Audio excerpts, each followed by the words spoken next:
Episode 41 की starting होती है और लिया वहाँ से जाती हुई कहती है मैं पहले यहाँ से जा रही हूँ, तुमको अभी भी नींद आ रही होंगी तो तुम यहाँ पर रुक सकते हो। और उससे ये कहकर वो वहाँ से चली जाती है और वहीं चार्ल्स स्माइल करते हुए कहते है गुड मॉर्निंग लिया। वहीं वो रूम के बाहर खड़ी हुई होती है और वो ब्लश कर रही होती है। और फिर शिफ्ट में कुछ समय बाद का समय दिखाया जाता है जहाँ पर ग्रैंडमा उनसे कह रही होती है कल रात को तुम्हें ठीक से नींद आई ना। इस पर चार्ल्स उससे कहता है लिया तुम इस पर क्या कहना चाहूंगी। तब वो कहती है अच्छी नींद आई। फिर ग्रैंडमा कहती है बेली मेरा कुछ सामान लेने के लिए बाहर गई है लेकिन वो बहुत ही जल्द वापस आ जाएंगी और तुम लोग खाना खत्म करने के बाद शहर में टहलने के लिए जा सकते हो। फिर इस पर लिया कहती है ग्रैंडमा इसकी कोई जरूरत नहीं है और हमें जल्द से जल्द वापस जाना होगा। और आगे फिर मन में कहने लगती है इस बार कोई भी सुराग नहीं, मुझे जल्द से जल्द वापस जाकर तरीका सोचना होगा। वहीं चार्ल्स लिया को कुछ सोचता देखा आगे कहता है अभी तक हमारी सवारी नहीं आई है तो मैं तुम्हारे साथ टहलने के लिए चलूंगा। तब उसकी ये बातें सुन लिया हैरानी से कहती है एक दिन और एक रात बीत चुकी है, कहीं ऐसा तो नहीं कि वो लोग खतरे में हो। इस पर वो उससे कहता है वो लोग इतने भी ज्यादा बेकार नहीं है, हालांकि उनकी ये स्पीड काफी ज्यादा शर्मनाक है। और उसकी ये बातें सुन लिया मन में कहने लगती है ये कहना शर्मनाक है लेकिन तुम इतने खुश क्यों दिख रहे हो चार्ल्स। तभी वहाँ बेली आती हुई कहती है सिस्टर लिया। तब फिर वो आगे उससे कहती है क्या हुआ। बेली आगे कहती है वो बूढ़ा व्यक्ति जो कि हॉस्पिटल में काम करता था। उसकी ये बातें सुन लिया चिल्लाते हुए कहती है बेली मुझे अभी तुरंत उसके पास ले चलो। और फिर वो तेजी से आगे बढ़ती है तभी अचानक उसका पैर मुड़ जाता है और बेली चिल्लाती हुई कहती है सिस्टर। और तभी अचानक चार्ल्स आकर उसे संभाल लेता है। फिर वो ठीक से खड़े होती हुई कहती है तुम्हारा शुक्रिया।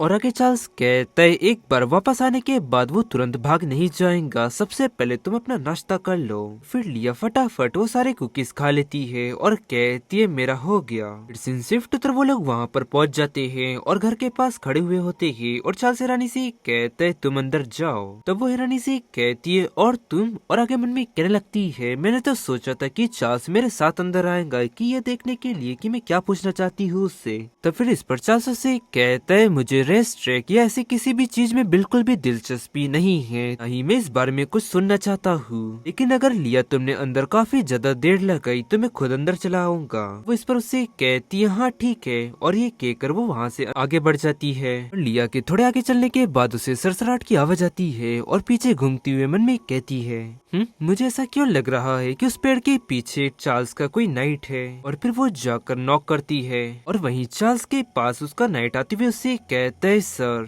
और फिर चार्ल्स उन सभी की क्लास लेते हुए उनसे कहता है तुम लोग कितने ज्यादा तेज हो। और वहीं सभी नाइट्स मन में कहने लगते हैं मिस्टर चार्ल्स ने ही तो हमसे कहा था कि उस व्यक्ति को जल्द से जल्द ढूंढा जाए, और लेकिन वो इस वक्त इतने ज्यादा दुखी क्यों लग रहे हैं। और इसके अलावा वो सारी रात भर यहीं पर रुके, क्या उन्हें कैपिटल सिटी वापस जाने की जल्दी नहीं है। वहीं दूसरी तरफ घर के अंदर वो व्यक्ति कह रहा होता है ओ गॉड प्लीज मेरे पापा को क्षमा कीजिए। तभी वहाँ पर लिया कर उनसे कहती है हेलो। वहीं वो व्यक्ति खड़े होते हुए कहते है प्रिटी लेडी तुम मुझे ढूंढ रही हो, कहो क्या बात है। और लिया के कहती है माफ कीजिएगा लेकिन क्या आपको 10 साल पहले रेस्ट ट्रैक पर मर चुकी वो लेडी के बारे में याद है। लिया की ये बातें सुन वो डर जाता है और उसके पास जाते हुए उसे कहता है तुम कौन हो और तुम मुझसे ये क्यों पूछ रही हो। लिया उससे कहती है एक बार उस लेडी ने मेरी काफी ज्यादा मदद की थी और मैं तो बस ये जानना चाहती हूँ कि आखिरकार उस समय उसके साथ हुआ क्या था। वो व्यक्ति आगे कहता है ये अच्छी बात है कि मेरे पास अब ज्यादा समय नहीं बचा है और लगता है कि अब सच बताने का समय आ चुका है।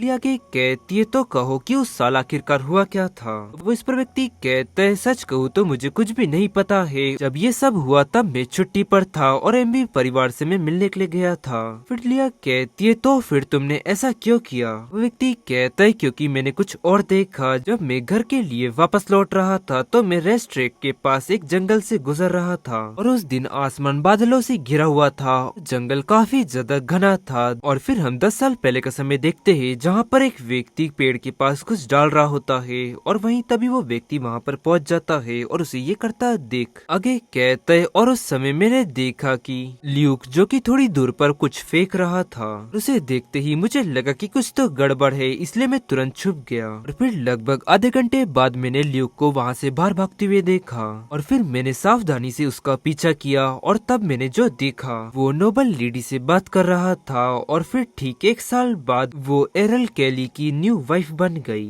फिर उसके बाद में मेरे सुनने में आया कि ल्यूक 5 साल पहले ही वो उनकी जगह पर माली बन गया। और उसकी ये सब बातें सुन लिया हैरानी से कहती है तो ल्यूक ने उस पेड़ के नीचे क्या फेंका था। वो इस पर उससे कहता है उसने पीसा हुआ एरल पाउडर डाला था चारे में, ताकि जैसे ही हॉर्स ये चारा खाए वो काफी ज्यादा एग्रेसिव हो जाए। और आगे मन में लिया कहती है और इसलिए इसमें कोई शक की बात नहीं है कि उस घोड़े को 3 साल तक मॉम ने पाला था, लेकिन उस दिन ही उस घोड़े ने अचानक अपना आपा खो दिया और उन पर हमला कर दिया। फिर आगे लिया उस व्यक्ति से कहती है तुम इतने ज्यादा उससे दूर खड़े थे, तुम इतने यकीन से कैसे कह सकते हो कि उसने वहाँ पेड़ के पास क्या फेंका था। और गाइस इसी के साथ ये एपिसोड यहाँ एंड होता है। पसंद आया तो लाइक एंड सब्सक्राइब जरूर करें। मिलते हैं आपको जल्दी नेक्स्ट एपिसोड में।